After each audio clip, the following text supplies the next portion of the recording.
জাতবদ্ধ toilet চলছে। এমনি আল্লাহ এগুলো করেনি, এই বাড়িগুলোতে বসে বসে ওরা দুর্বিসন্ধি করতো কাকে সকালবেলা বিপদে ফেলবো। কি বেশি বললাম আমি? ওখানে বসে বসে জুলুমের দুর্বিসন্ধি হতো যে কাকে বিপদে ফেলবো সকালে বিনা কারণে। এরকম একটা মানুষকে ধরিয়ে দিত। কিছু জানে না লোকটা, ঘরে ঘুমিয়ে আছে, ঘুম থেকে উঠে দেখছে থানার হাজতে। কি গো এখানে কি? বলছে তুই গাছ কেটেছিস। কখন? স্বপ্নে। এটা কুমিল্লায় ছিল না?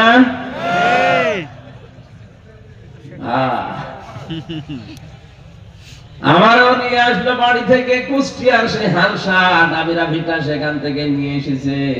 পরের দিন পেপারে শয়তানরা দিয়েছে ওনার আমরা চোর হাঁস থেকে দিয়েছি। পুরাটা মিথ্যা কথা। তো মিথ্যা ওরা বলে কি করি? শয়তান মাঝে মাঝে আমার মনে হয় চিন্তা করতো যে আল্লাহ আমি এই দেশে থেকে করবো, তা আমার চাইতে বড় বড় শয়তান এখানে আছে, আমিও জীবনে এত মিথ্যা কথা বলি, আমি অন্য দেশে যাই।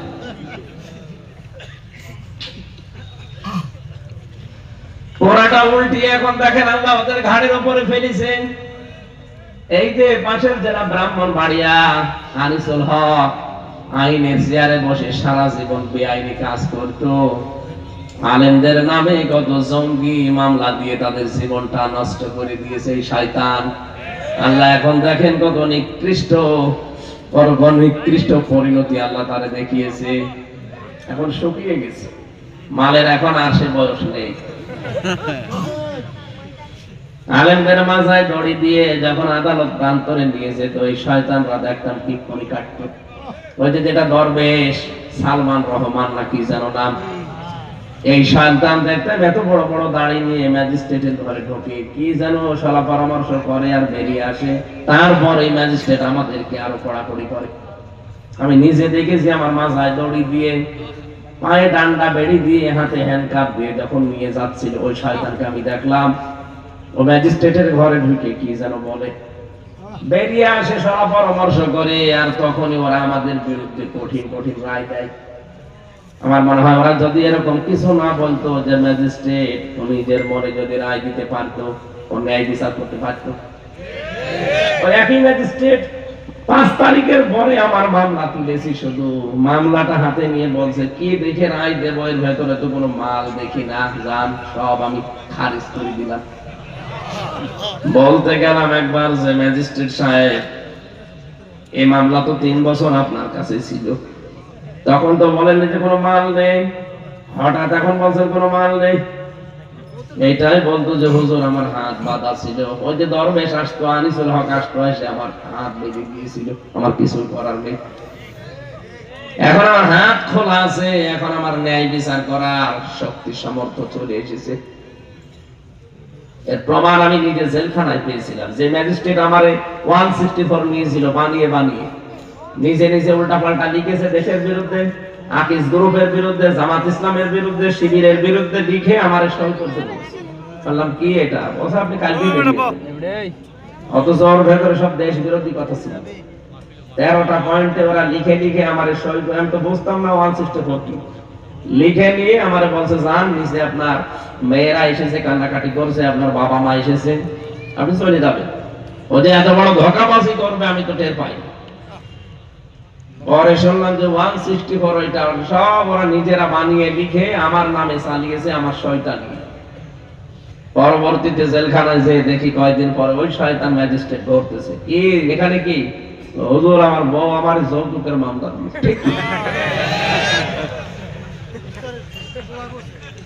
বলছে আমার বরদোয়া দিয়ে না, এটা আমার কিছু করার না, উপর থেকে আমার স্বরাষ্ট্র মন্ত্রণালয় আইন মন্ত্রণালয় থেকে যা বলতো আমি তাই করতাম। তাহলে আপনি যাইনি শুনে একদম মানুষের জীবন নষ্ট করবেন? এই যে এই ছিল দেশের বিচার ব্যবস্থা। ওরা নিজেরা, আমি বাস্তবে তো টের পেয়েছি, নিজেরা এই কাজ করতো যে না আজকে কিছু করার নেই, অথচ ওই লোকটাই আগস্টের 5 তারিখের পরে রায় দিচ্ছে যে যান সব মামলা জামিন না খারিজ করে দিলাম। যে মামলা জামিনই হয় না 3 বছর, সেটা খারিজ হয় কি করে? তার মানে হাত বাঁধা ছিল, হাত খুলে গেছে। আমরা চাই এই দেশে 1628টা চেয়ার আছে, এই চেয়ার না, 1628টা চেয়ার আছে, প্রতিটি চেয়ারের হাত যেন এভাবে আবু সাইদের মতো খোলা থাকে। চান না? চান দেখি লিল্লাহে তাকবীর।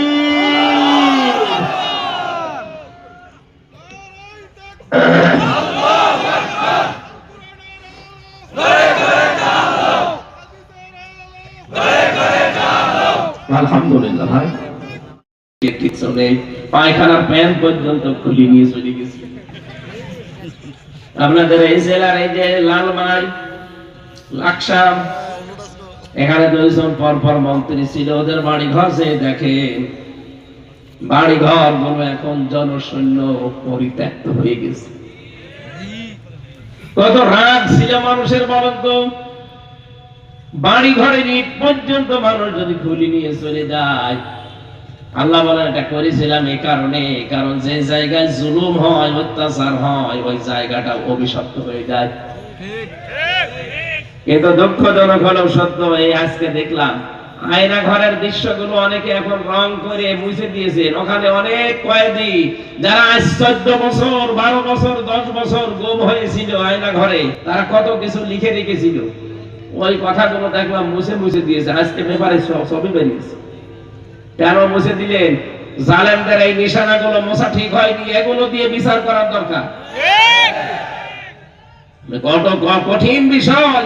মার বাবাকে এক আটকে রেখে, দুধের শিশুকে আর এক রুমে রেখে দুধ খেতে দেয়নি মায়ের এই মহিলা।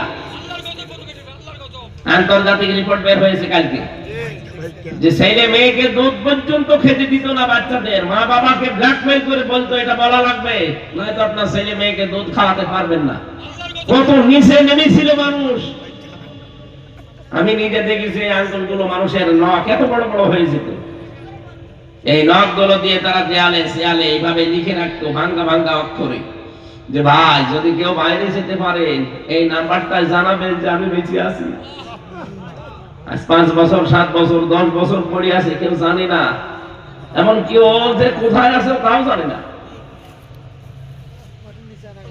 ভাঙা ভাঙা অক্ষরে দেখলাম লিখে রাখতো যে ভাই আমি যদি কেউ বাইরে যেতে পারেন আমার এই নাম্বারটা একটু জানিয়ে দেবে, যে আমি আজ কয় বছর আছি জানি না, কিন্তু আমি বেঁচে আছি। মানুষ এখন এই জালেমের পক্ষে সাফাই গায় যে কি করেছে, ববু পালিয়ে যাওয়া লাগবে। শয়তান তোমার সাথে তো হয়নি, আমি নিজে ভিকটিম, আমি টের পাই। আমার ওই কথাগুলো মনে উঠলে এখনো গা শিউরে ওঠে।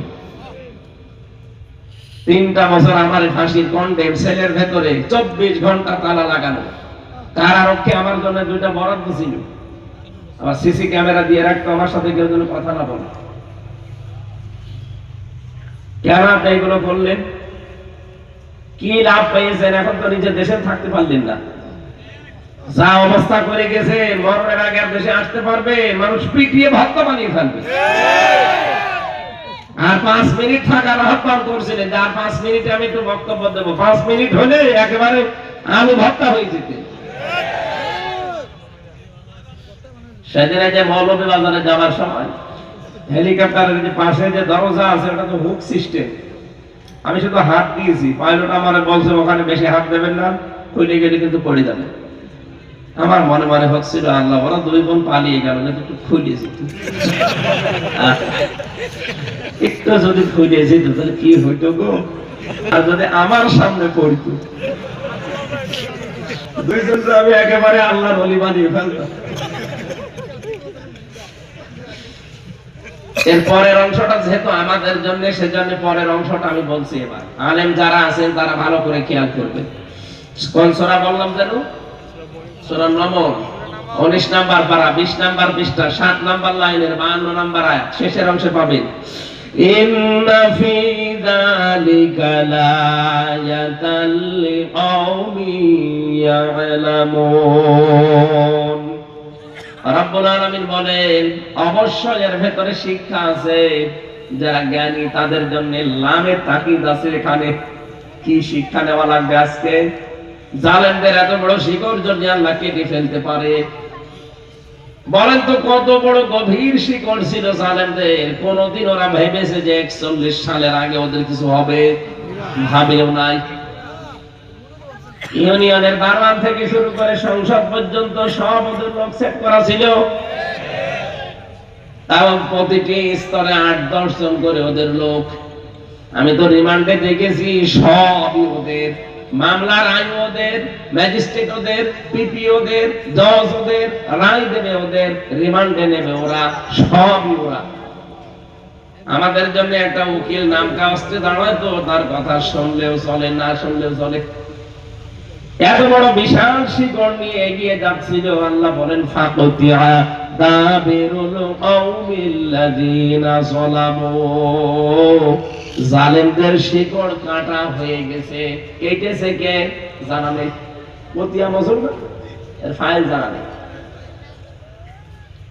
সারা বাংলাদেশে জালেমদের এই বাড়ি ঘর প্রতিষ্ঠান, এদের অফিস আদালত যে সব মাটির সাথে মিশে গেল, কে করেছে আপনি একটা ধরেন যে এটা লোক না, ফাইল জানা নেই। হানিফের বাড়িতে মাটির সাথে মিশে গেল, এত বড় বাড়ি, ওর ভাইয়ের বাড়ি 8 তলা 10 তলা, ওর বাড়ি 4 তলা, কে করেছে আজ পর্যন্ত কোনো খবর নেই, কারণ ফাইল জানা নেই। আল্লাহ বলেন ফাইল জানা নেই, কারণ পরবর্তীতে জালেমরা যে অ্যাকশন নেবে কি করে, কাউকে তো পাবে না। এই জন্য ফাইল আমি ঠিক রাখি নাই, কে ভেঙেছে কেউ জানে না। আমি যদি এত বড় শিকড় সব উল্টিয়ে ফেলতে পারি নাম না জানা অবস্থায়, আগামীতে যারা চেয়ারে বসবেন তারা যদি জালেম হয়, তাদের বাড়ি ঘর 5 বছর পরে শ্মশান হয়ে যাবে। এখানে হিসাব নিকাশ করে পথ আগাবেন। অনেকে তো পাগল হয়ে গেছে, এর পাচ্ছেন কিছু বাস্তবতা। তারেক জিয়া ওখান থেকে পাগল হয়ে গেল যে কি শুরু করেছে এরা, মনে হচ্ছে ক্ষমতায় আমরা চলে এসেছি। অত সহজ না, এদেশে ইসলামপন্থী সব এখন এক হয়ে যাচ্ছে। আমেরিকার একটা আন্তর্জাতিক রিপোর্ট পেয়েছেন আপনি, গোয়েন্দা সংস্থার, ওরা তো খ্রিস্টান, ওরা আন্দাজে রিপোর্ট বানায়নি, ওরা কি আমার মামাতো ভাই? ওরা রিপোর্ট দিচ্ছে কি এই দেশে তৃতীয় এক শক্তি ইসলামপন্থী যারা, তাদের জাগরণ হচ্ছে, এরা সামনে রাষ্ট্র ক্ষমতায় বসতে যাচ্ছে। এমনি এমনি বলে নাই। আগস্টের 5 তারিখের আগে এই দেশে মাত্র 100 জনের 15 জন মানুষ চাইতো যে দেশে ইসলাম কায়েম হোক। এখন মানুষ 100 জনের 58 জন চাচ্ছে এই দেশে ইসলাম কায়েম হোক। এদেশে সব এখন এক হয়ে যাচ্ছে, এক করে দেখছে কে? আল্লাহ। দেখেন সব এক হয়ে যাবে ইনশাআল্লাহ। অথচ কিছু মানুষ এই দৃশ্য দেখে তারা পাগল হয়ে গেছে, তাদের এখন আর কিছু করার নেই, তারা আন্দাজে মিথ্যা ছড়াচ্ছে। যে ফজু পাগলা একজন আছে এই কিশোরগঞ্জে, আগে ছাত্রলীগের সভাপতি ছিল, হাসিনা নমিনেশন দেয়নি, ওটা দল পাল্টিয়ে যোগ দিয়েছে আরেক দলে, ফজলুর রহমান, নাম হচ্ছে ফজু পাগলা।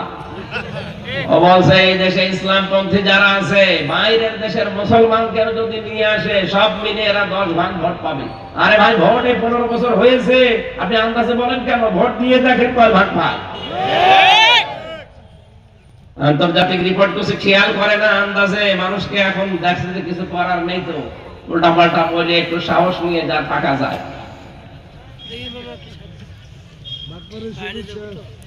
বাটপাড়ির সময় শেষ।